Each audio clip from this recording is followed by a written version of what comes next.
नमस्कार दोस्तों, स्वागत है आपका सत्य की बातें चैनल में। एक बार की बात है, एक भिखारी एक दिन सुबह अपने घर से बाहर निकला। उस दिन त्योहार का दिन था। उसे गांव में बहुत सी भिक्षा मिलने की संभावना थी।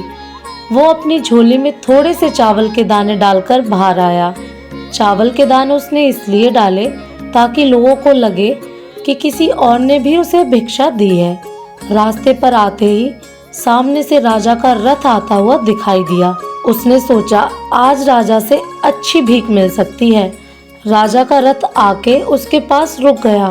उसने सोचा, धन्य है भाग्य मेरा, आज तक कभी भी राजा से भीख नहीं मिली थी, क्योंकि हमेशा ही द्वारपाल बाहर से ही लौटा देते थे। आज राजा स्वयं ही आकर रुक गया था। भिखारी सोच ही रहा था कि अचानक राजा उसके सामने एक याचक के भांति आकर खड़ा हो गया और उसे कहने लगा कि आज मैं तुमसे भिक्षा मांग रहा हूँ।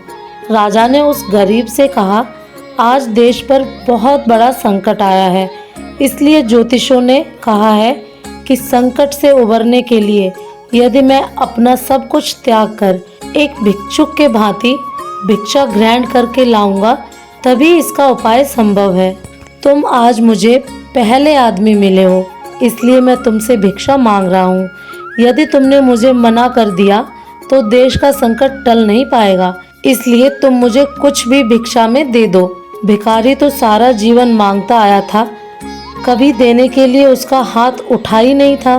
सोच में पड़ गया कि आज कैसा समय आ गया कि एक भिखारी से भीख मांगी जा रही है और वो मना भी नहीं कर सकता। बड़ी मुश्किल से एक चावल का दाना निकालकर उसने राजा को दे दिया। राजा वही एक चावल का दाना लेकर खुश होकर आगे बढ़ गया। सबने राजा को आगे बढ़कर भिक्षा दी, परंतु भिखारी को तो चावल के दाने का गम सताने लगा। जैसे तैसे शाम को वह घर आया। जैसे ही भिखारी की पत्नी ने भिखारी की झोली पलटी तो उस भीख के अंदर एक सोने के चावल का दाना नजर आया। भिखारी की पत्नी ने जब उस सोने के दाने के बारे में पूछा तो भिखारी बहुत तेज छाती पीटकर रोने लगा। तब उसकी पत्नी ने रोने का कारण पूछा तो उसने सारी बात बताई। उसने अपनी पत्नी से कहा, तुम्हें पता है, जो हम दान देते हैं वही हमारे लिए स्वर्ण बन जाता है, और जो हम इकट्ठा कर लेते हैं वो सदा के लिए मिट्टी हो जाता है। उस भिखारी ने कहा, मैंने सिर्फ एक ही चावल का दाना दिया था और एक ही दाना मुझे सोने के रूप में प्राप्त हुआ, इसीलिए मैं रो रहा हूँ। उस भिखारी ने उस दिन से भिक्षा मांगना छोड़ दिया और मेहनत करके अपने परिवार का भरण पोषण करने लगा।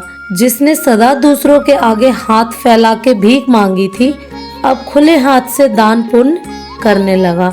धीरे धीरे उसके भी दिन बदलने लगे और जो लोग सदा उससे दूरियां बनाकर रहते थे, अब वो उसके समीप आने लगे।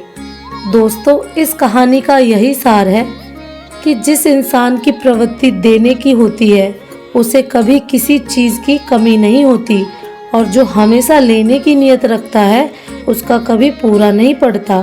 तो दोस्तों, आपको ये कहानी कैसी लगी हमें कमेंट करके ज़रूर बताएं। फिर मिलूंगी एक नई कहानी के साथ।